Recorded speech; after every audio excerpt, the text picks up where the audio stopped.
So with Victor Wembanyama recently being crowned Rookie of the Year, one of the very few unanimous Rookies of the Year, we are going to be ranking all of the last 20 Rookies of the Year, all the way from Emeka Okafor in the 04-05 season to Victor Wembanyama this season on a tier list, lads. So anyway, this is what we are going to have. We're going to go S to D tier, and yeah, we're going to be ranking them. So the first up is Emeka Okafor. And I think Emeka Okafor probably B or C. Had an incredible rookie year for the Charlotte Bobcats. Obviously winning Rookie of the Year over Dwight Howard. Stats-wise, like, it's not something that jumps out as far as points go, but he was averaging nearly 2 blocks a game. He was seen as one of the most promising future defenders. He was looking like a future defensive player of the year without question. It was just an issue of he did pick up some injuries relatively early in his career and didn't like progress too much throughout the years. So as far as Okafor is concerned, I would be... I'm going to put him in C for now just to be safe, but there is a chance Emeka Okafor goes up to B. The following year was Christopher Paul. And this is one of the most slept on rookie years of all time, in my opinion. I think Chris Paul is in A tier. The guy averaged like 17 and 8. As well as that, like the Hornets, which they were at the time, they had a much better season than expected, and that includes them playing half the year in Oklahoma City. Like, there was literally like obviously the hurricane, and they had to like relocate, so they weren't even playing their home games in New Orleans anymore. But yes, he was balling. He was still unbelievably good. Chris Paul obviously wasn't the first pick in that draft. It was Bogut for some reason. Then Marvin Williams also went over him.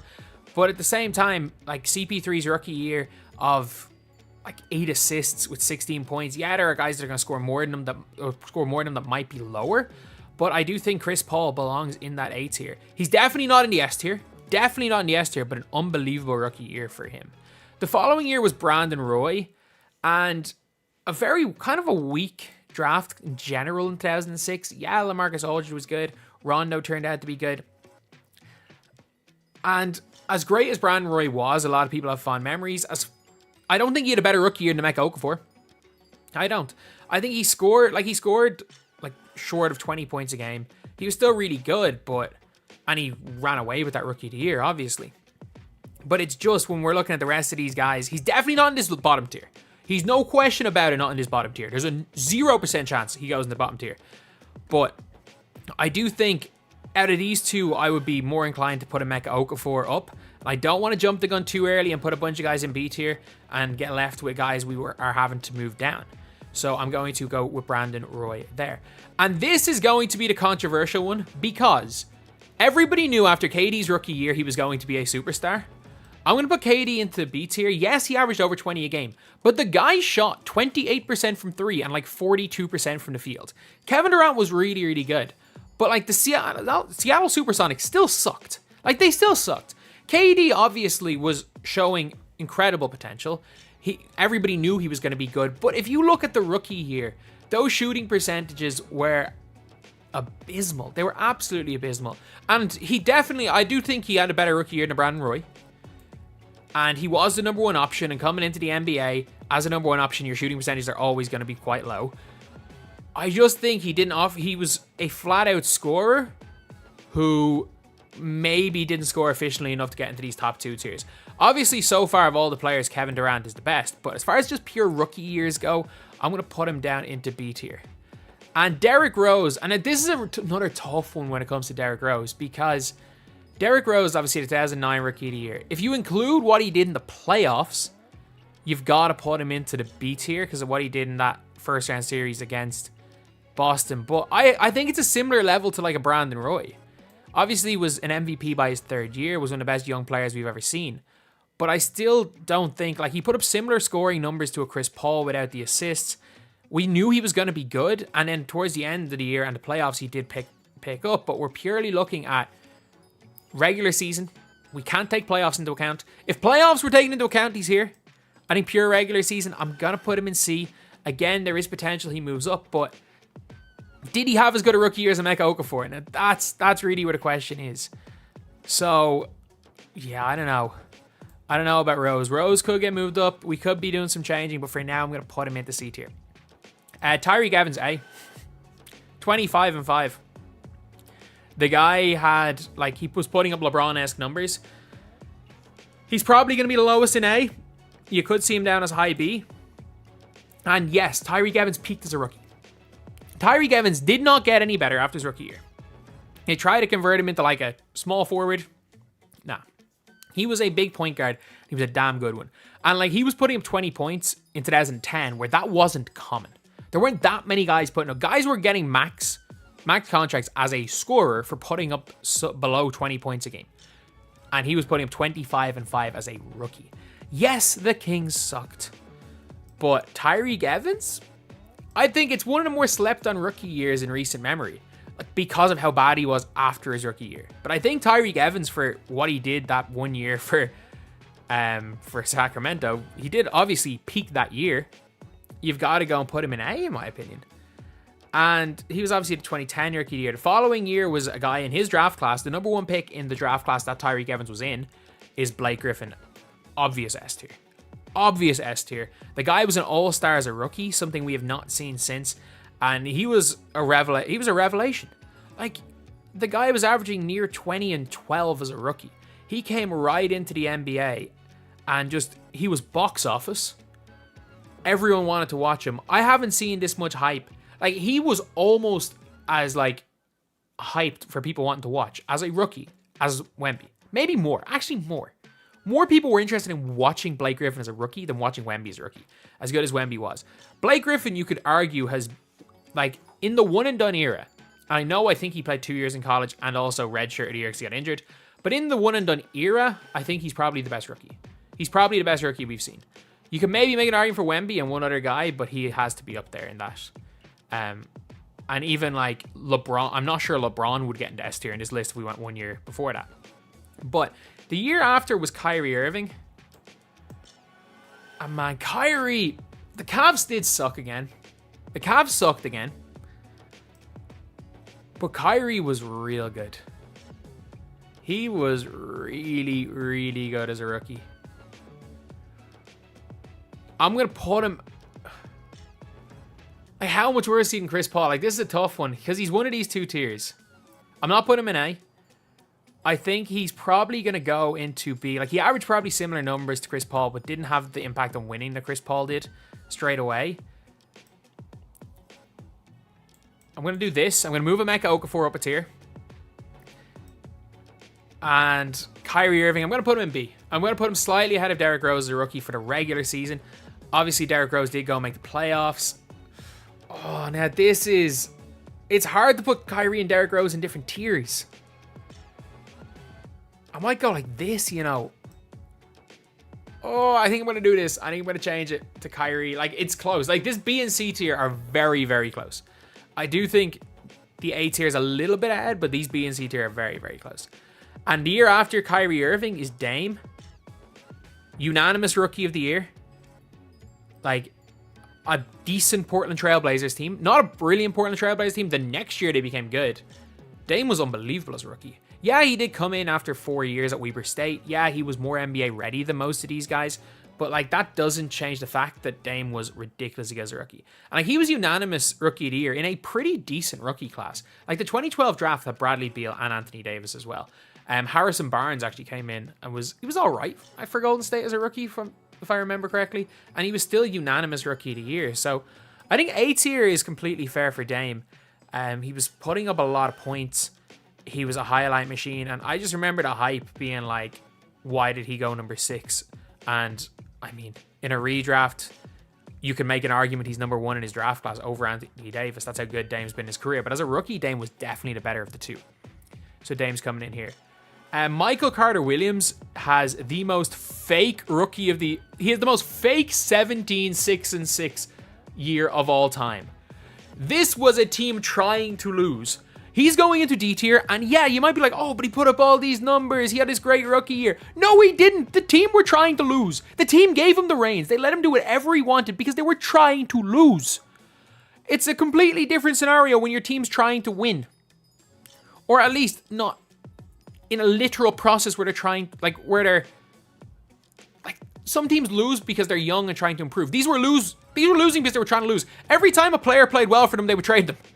Like, if a player was playing well for Philly, they would trade them. It was wild in that era. It was absolutely wild. So Michael Carter-Williams, yeah, he has the stats. Yeah, he had that one unbelievable game. His first NBA game is the best debut we may have ever seen. It's a fake rookie of the year. You know, no. There's a few guys that I have to put into D tier, but he's low in C. He is low in C for his rookie year. The following year, from the 2015, is another fake rookie of the year. Andrew Wiggins only won this award because the clear-cut, potential unanimous rookie of the year, Jabari Parker, went down. I'm pretty sure, I need to look this up right now, but I'm pretty sure the second in the voting was Nikola Mirotic. I'm pretty sure that it was Mirotic. So, yeah, it was Mirotic.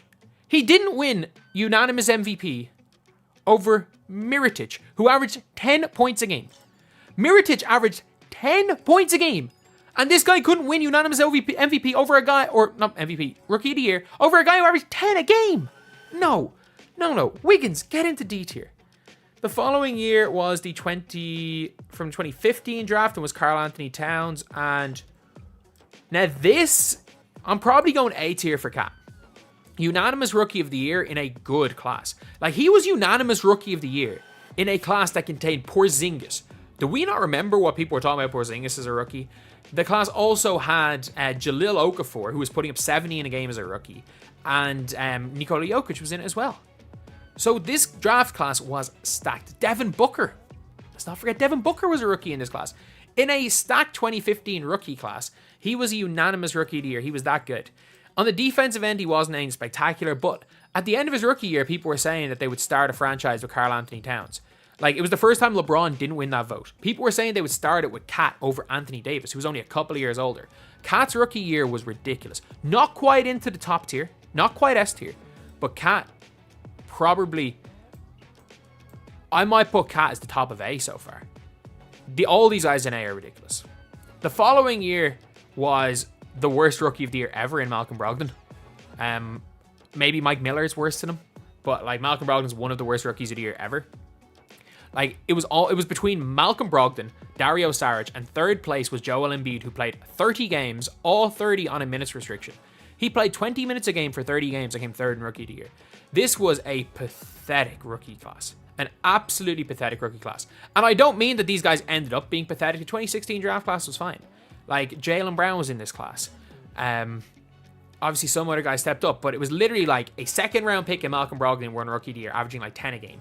Second place was a guy who was a draft and stash, and Dario Saric is a fine NBA player. And third is Embiid, who would have walked away with this award if he didn't play only 33 games. Embiid almost won it, playing 20 minutes a game for 33 games. That's how bad this was. If there's a tier, like, there has to be like a bottom tier, but like, this guy's got to be in that. It's a terrible rookie of the year. Then the following was 2018, and that is S tier Ben Simmons. Like, he should have been an all-star. He was an all-star snub. Ben Simmons had people, like, as a rookie, everyone thought he was going to learn to shoot. Like, Ben Simmons came into the NBA as a 7 foot tall, nearly 7 foot tall point guard. And I don't care what anyone says. I've seen him standing beside Joel Embiid. If Joel Embiid is 7'2", Ben Simmons is 7 foot tall. At least. I've seen them standing beside each other in person. They're almost the same height. I've stood beside both of them. He is huge. Like, I've stood beside guys that are 6'10", or listed as 6'10". Like, if he should be listed, with the way heights are listed, he should be listed at 7 foot. But he was a point guard. He could pass. He could go to the basket. Yes, he couldn't shoot to save his life. And that did get exposed in the second round of the playoffs. But, like, he was arguably the best player on a team that won 50 games and ended the season on a massive win streak without Joel Embiid. This was one of the best rookie seasons I've ever seen, as well as being the best defensive point guard in the NBA from probably the second he set foot on the floor. He never got better. I mean, he got slightly better over the next few years. He never worked on the jump shot. I don't know what the story is, and he barely plays basketball anymore, but Ben Simmons has to go into the top tier for rookie years. It was a joke of a year. And funnily enough, the two guys we have here are both guys who redshirted their rookie year.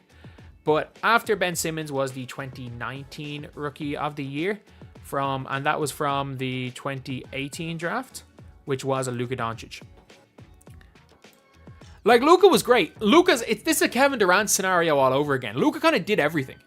You could tell, especially with how he ended the year, he was getting better and better. But like, it got to the stage where people were arguing for Trae Young, who did nothing for the first half of the season in that. Like, Luka is just, as far as voters are concerned, has just been disrespected so much in his career. But I do think that, as great as Luka was, he's top of B, had a better rookie year than Kevin Durant.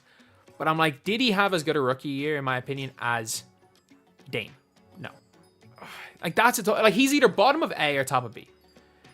And you can't forget, when it comes to rookie seasons, we're judging them purely on their rookie year. So you can't, like, take into account potential shown. Like, for example, Kevin Durant showed more potential in his rookie year than Tyreke Evans did.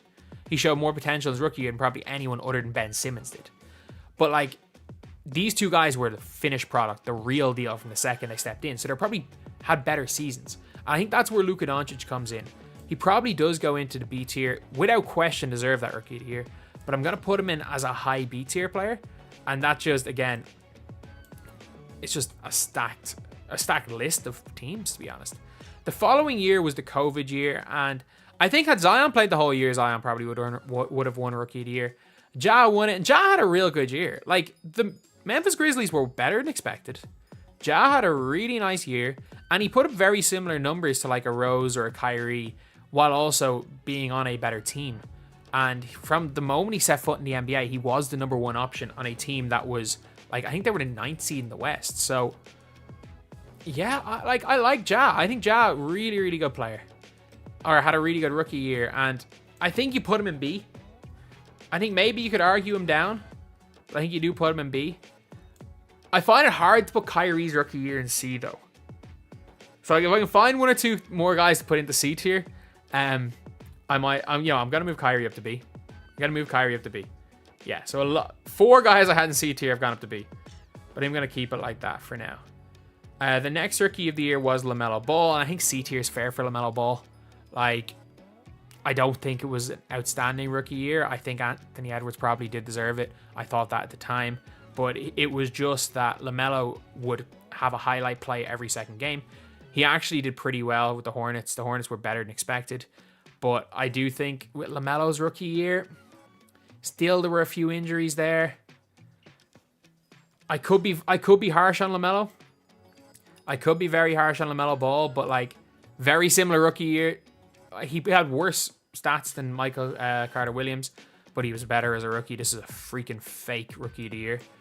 But I'm going to put him in C, and I'm also going to put Scotty Barnes in C. Like, Scotty Barnes wasn't the, like, clear-cut winner. Like, the first half of the year, it was Evan Mobley's to lose. And then Evan Mobley, basically, Scotty was second for the first half of the year to Evan Mobley. And then Cade Cunningham ended the season extremely well. So in the first half of the year, he was the second best rookie. And the second half of the year, he was the second best rookie. And as good as Scotty Barnes was, like, Scotty Barnes was pretty good in 2021. I think C tier is fair. Like, the Raptors weren't a very good team. And I think that is...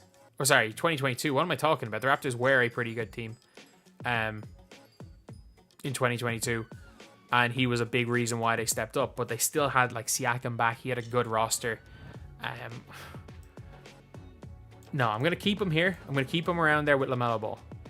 Paolo Banchero, though. Paolo's going into B tier.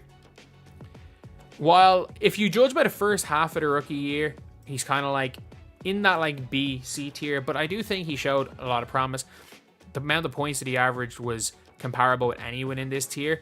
And then, especially with how good the Magic were through the second half of the year, with him clearly being their best player, I think B tier is completely fair for a Paolo Banchero. And last up for Wembanyama is, I don't know if Wemby is the third best of these three. Like, these are so hard to go by. I think Blake definitely best rookie year out of these three. But Wemby's a tough one, because Wemby obviously second in defensive player of the year voting, which is almost unheard of. Like, as good as Emeka Okafor was in defense, he only had a couple of defensive player of the year votes. Ben Simmons was incredible as well. But I think these three are definitely, as far as rookie years go, above the rest. And also the fact that Wembanyama projects to get significantly better. Whereas both Simmons and Blake Griffin ended up being quite close to their primes. You've got like Wembanyama, who looks to get better and better and better. He's showing the like promise of a KD and a Luka while almost having the production of one of the guys that were the finished product, which is wild. So yeah, that is the list. Let me know what you guys think. Do you guys agree with this? Do you guys disagree with this? Let me know. And thank you guys for watching. Please like, comment, and subscribe.